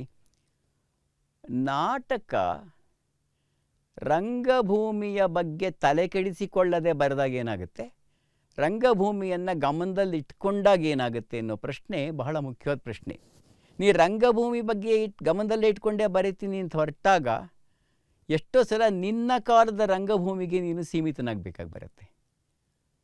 ಯಾಕೆಂದ್ರೆ ಈಗ ಇವತ್ತಿನ ಯಾವುದೋ ಕಂಪ್ನಿ ನಾಟಕ ಆಡುತ್ತೆ, ಆ ಕಂಪ್ನಿಗೋಸ್ಕರ ಒಂದು ನಾಟಕನ ಬರ್ಕೊಡ್ತೀನಿ. ಹಾಗೆ ಬರೆದಾಗಲೂ ಅಂಥ ನಾಟಕ ಕೂಡ ಎಲ್ಲ ಕಾಲದ ನಾಟಕ ಆಗೋದು ಹೇಗೆ? ಸಾಹಿತ್ಯಕ ನಾಟಕಕ್ಕೂ ರಂಗಭೂಮಿಯನ್ನು ಗಮನದಲ್ಲಿ ಇಟ್ಕೊಂಡು ಬರೆದ ನಾಟಕಕ್ಕೂ ಇರೋ ವ್ಯತ್ಯಾಸ ಏನು? ನವೋದಯ ಲೇಖಕರು ಪೂತಿನ ಅಂಥವರಾಗ್ಬೋದು, ಕುವೆಂಪು ಕೂಡ ಆಗ್ಬೋದು, ಅವರ ನಾಟಕಗಳು ರಂಗಭೂಮಿಯ ಮೇಲೆ ಪ್ರದರ್ಶಿತವಾಗುವುದು ಬಹಳ ಅಪರೂಪ. ಒಂದು ಕ್ಯೂರಿಯಾಸಿಟಿ ಥರ ಒಂದು ನಾಟಕ ಮಾಡಿರ್ಬೋದೇ ಹೊರತು ಅದಕ್ಕೆ ಥಿಯೇಟರ್ನ ಭಾಗವಾಗವಿಲ್ಲವೇ ಇಲ್ಲ. ಕುವೆಂಪು ಭಾಳ ಸಲ ಹೇಳಿದ್ರೆ, ನಾ ಮಾತನ್ನ ಹೇಳಿದ್ರೆ, ನನ್ನ ನಾಟಕಗಳನ್ನು ಆಡುವುದು ಪ್ರೇಕ್ಷಕನ ಮನೋರಂಗಭೂಮಿಯಲ್ಲಿ, ಪ್ರೇಕ್ಷಕ ಅಲ್ಲ ಓದುಗನ ಮನೋರಂಗಭೂಮಿಯಲ್ಲಿ. ನನ್ನ ನಾಟಕಗಳನ್ನ ಒಳಗೊಳ್ಳಬಹುದಾದ ನಿಜವಾದ ರಂಗಭೂಮಿ ಈಗಿಲ್ಲ, ಪ್ರಾಯಶಃ ಮುಂದೆ ಬರದೇ ಇರಬಹುದು. ಸೊ ಅವರ ರಂಗಭೂಮಿಯ ಪರಿಮಿತಿಗಳನ್ನು ಮತ್ತು ಸಾಧ್ಯತೆಗಳನ್ನು ಗಮನಿಸಿ ಅಂತ ನಾಟಕ ಬರೀತಾ ಇದ್ರು.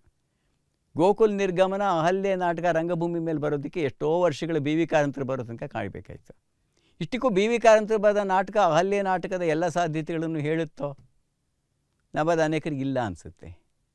ಒಂದು ನಾಟಕ ಸ್ಟೇಜ್ ಮೇಲೆ ಬಂದಾಗ ಅದು ಜೀವಂತವಾಗುತ್ತೋ ಅಥವಾ ತನ್ನಲ್ಲಿ ಏನೋ ಒಂದನ್ನು ಕಳ್ಕೊಳ್ಳುತ್ತೋ? ಈ ಪ್ರಶ್ನೆಯೂ ಇದೆ.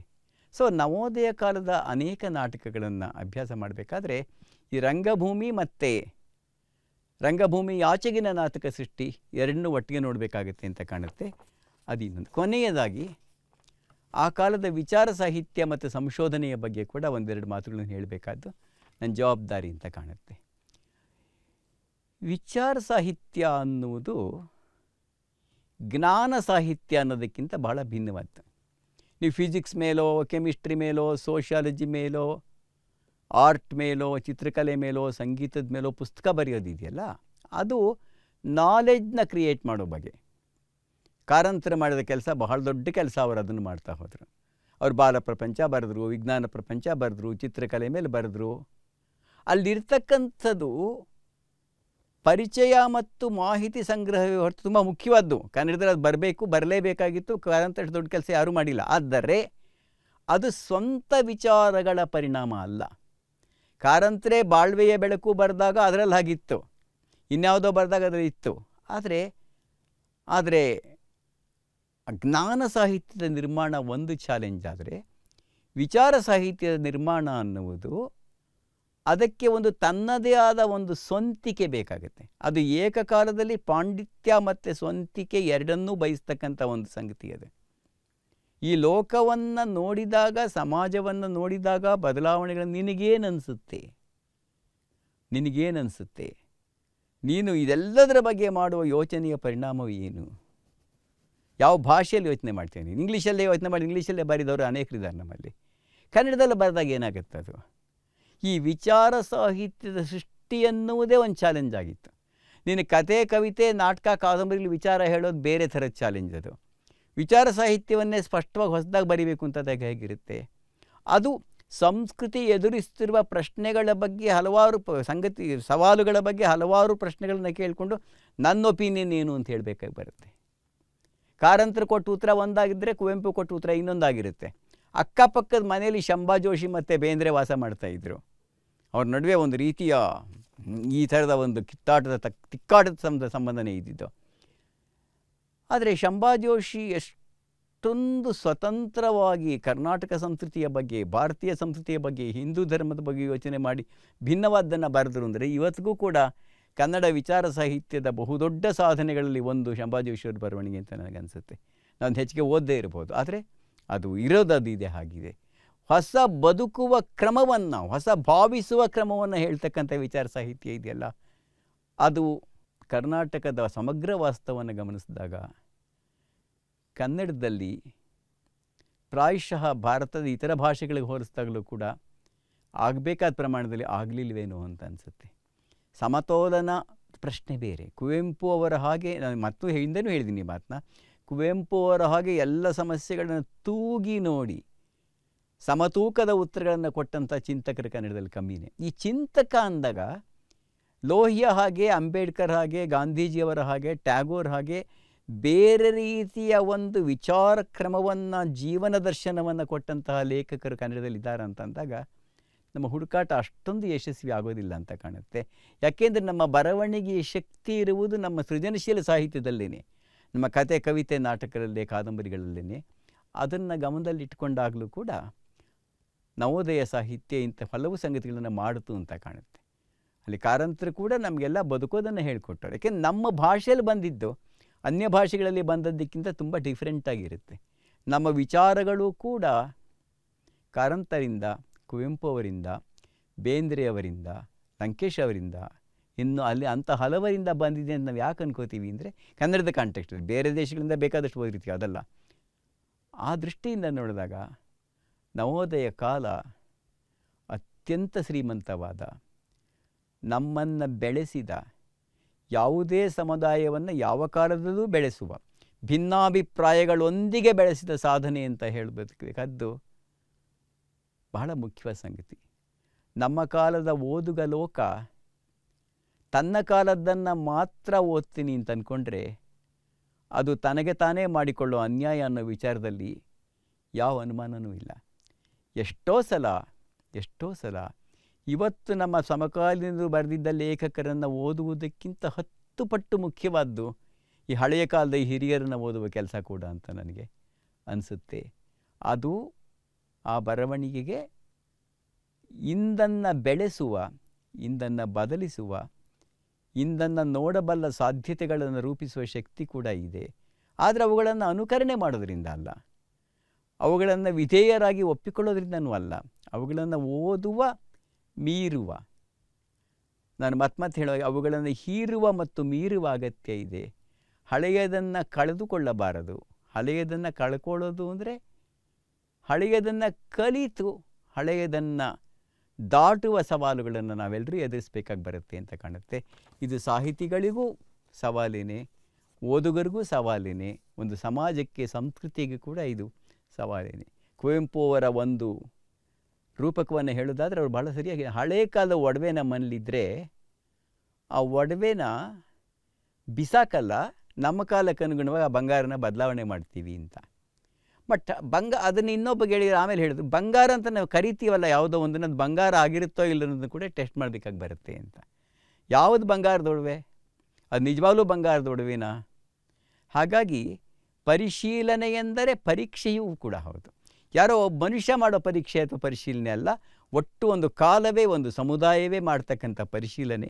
ಆ ಒಂದು ಪರಿಶೀಲನೆ ಪರೀಕ್ಷೆಗಳ ಮೂಲಕ ನೋಡಿದಾಗಲೂ ಕೂಡ ನವೋದಯ ಸಾಹಿತ್ಯ ಒಂದು ಹೊಸ ಕಲಾನುಭವವನ್ನು, ಅದ್ಭುತವಾದ ಕಲಾನುಭವವನ್ನು, ಜೀವನಾನುಭವವನ್ನು, ಲೋಕಾನುಭವವನ್ನು ಕೊಡುತ್ತೆ ಅನ್ನೋದ್ರ ಬಗ್ಗೆ ಯಾವ ಅನುಮಾನವನ್ನು ನಾವು ಇಟ್ಕೋಬೇಕಾದ ಅಗತ್ಯವೇ ಇಲ್ಲ ಅಂತ ಕಾಣುತ್ತೆ.